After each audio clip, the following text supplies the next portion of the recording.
드디어 이제 사라 90세, 아브라함 100세 이렇게 아들을 낳는데요. 21장 1절 보니까요. 여호와께서 말씀하신 대로 사라를 돌보셨고 여호와께서 말씀하신 대로 사라에게 행하셨다. 그러니까 돌보셨다 이것은 뭐냐면 이제 하나님께서 돌보셨다. 그래서 임신했고 아들을 낳았다. 여기서 우리가 일반적으로 여러분들 일반적으로 결혼하게 되면 애 낳는 거 우리가 그렇게 생각하기 쉬워요.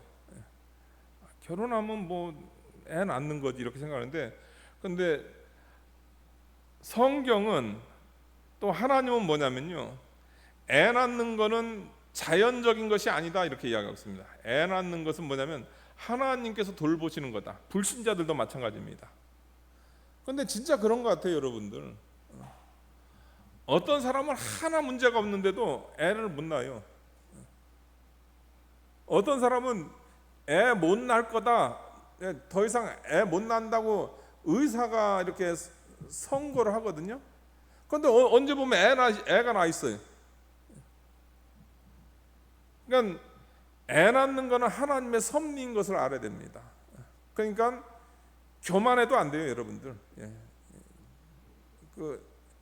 교만해도 안 되고 항상 하나님의 은혜로 또 하나님께서 허락하셔서 하나님께서 돌보셨기 때문에 일반적인 출생이라 할지라도 그것은 하나님의 돌보심이다. 하나님께서 도와주셨기 때문에 애 낳은 거다. 그것을 우리가 알아야 됩니다.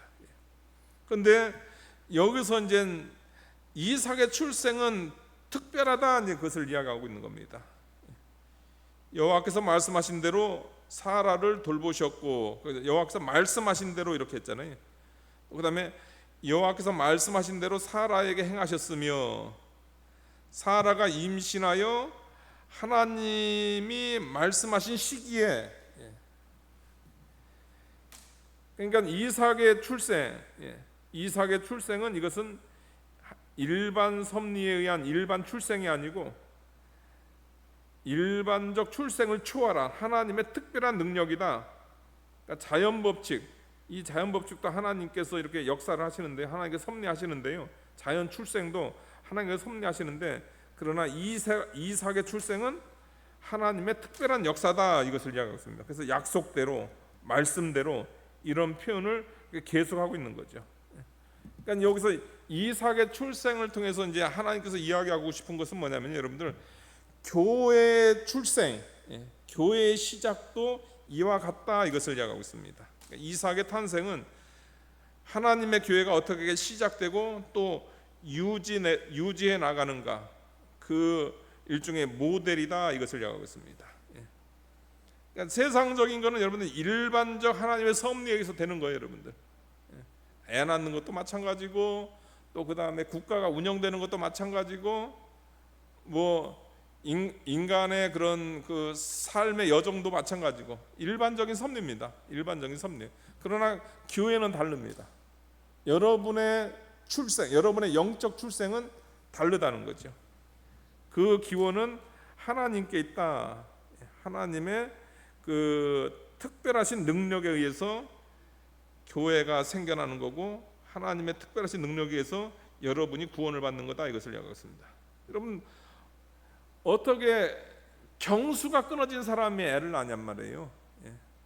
그 다음에 남자 나이 100세, 여자 나이 90세에 어떻게 애를 낳냔 말이에요.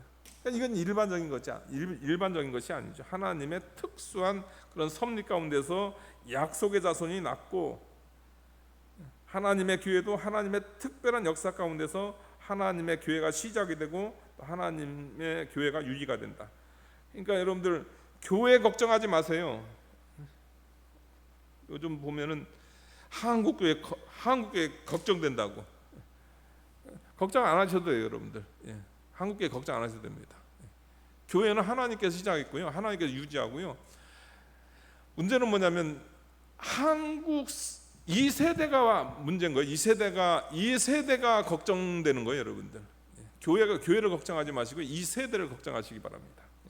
왜냐하면 교회에 안 나오는 세대가 됐으니까요.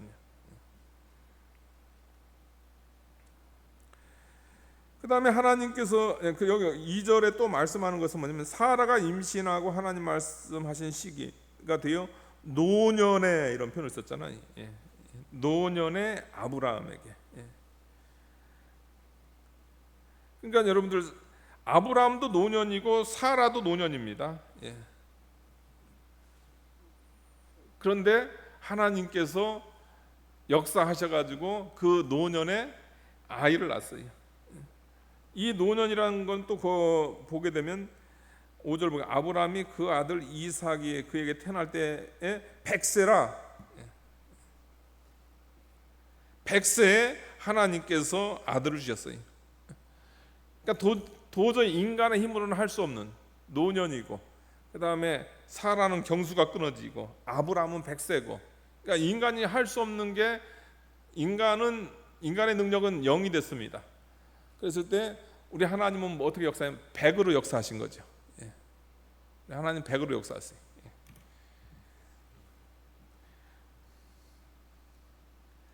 4절 보니까요, 그 아들 이삭이 낳은 지 8일 만에 하나님의 명령하신 대로 할례를 행하고, 그 다음 3절 4절에서 이야기하는 것은 뭐냐면 아브라함의 순종을 이야기하는 거예요.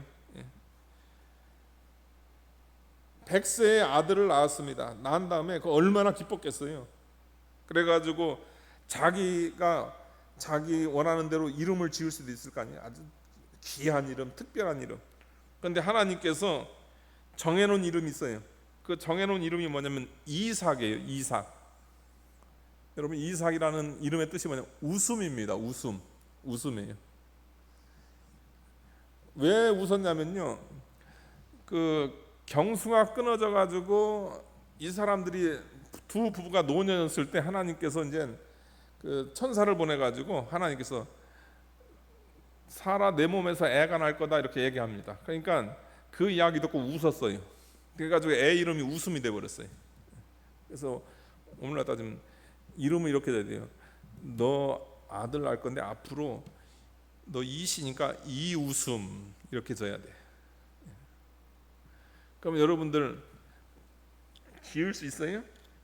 하나님께서 너 애 낳는데 너의 불신앙으로 인한 이름이 이제 웃음이다 이렇게. 근데 아브라함은 순종했어요. 예. 근데 그 웃음이 여러분들 아주 그러니까 그 이름이 큰 은혜를 줘요. 왜냐하면 자기를 돌아보고 하나님의 은혜에 감사 돌리는 거예요. 내가 불신앙으로 내가 하나님을 안 믿고 웃어가지고 이삭이라는 이름이 생겼고, 그 다음에 하나님의 능력으로 그것이 실현이 돼가지고 내게 진짜 하나님의 은혜로 인한 진짜 웃음이 생긴. 하나님께서 시키는 대로 이름도 집니다.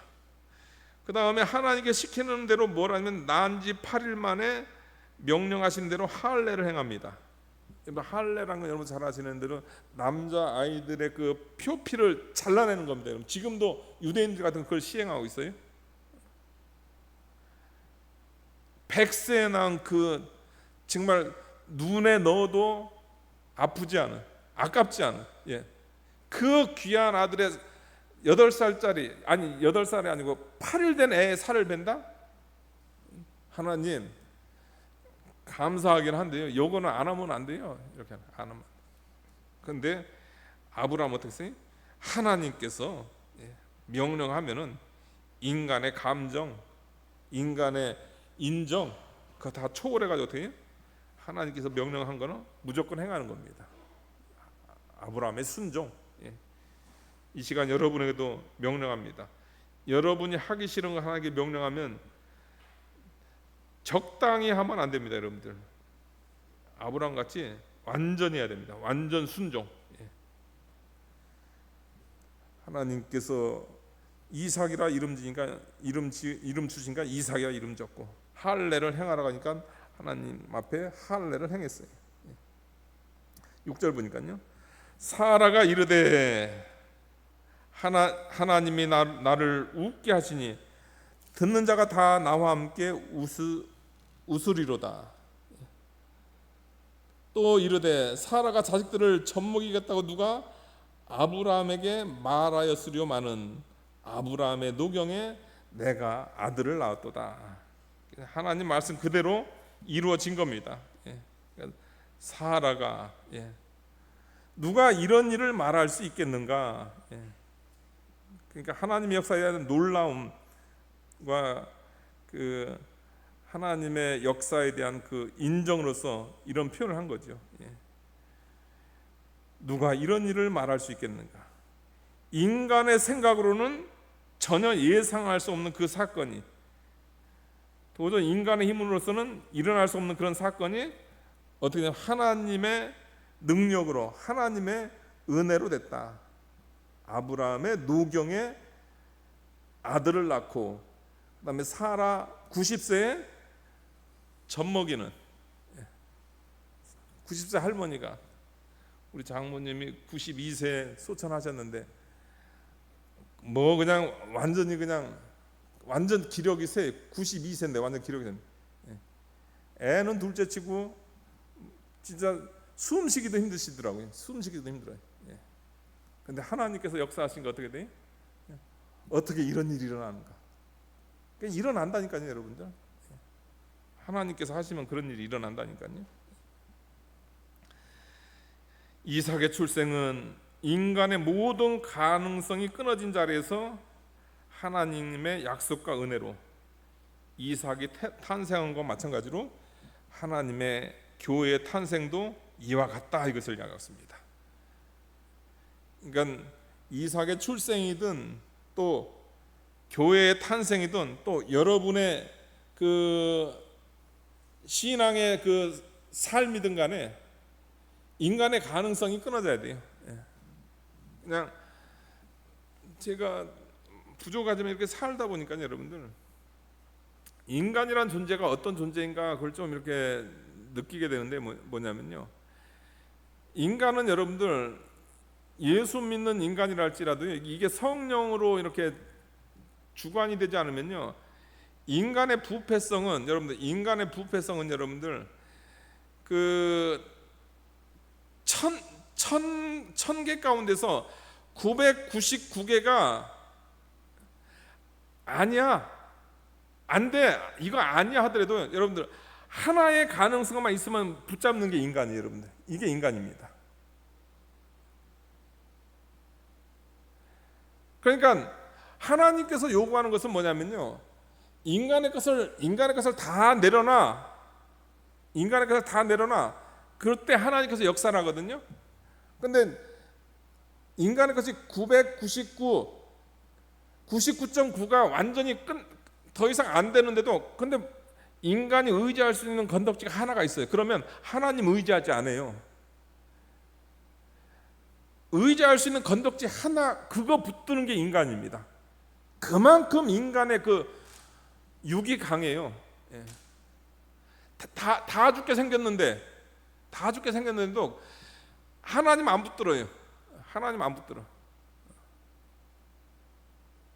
그냥 완전히 진짜 하나님께서 인생을 제로로 만들어 놓을 때, 그때 두 손 두 발 듣고 저 이제 아무것도 못합니다, 그 상태가 돼야 그때 하나님께서 역사를 하신다는 거죠. 그러니까 인간이 얼마나 자기중심이 강한가 우리가 그것을 알고, 그거를 여러분들 그냥 내비두면 안 됩니다. 여러분들 계속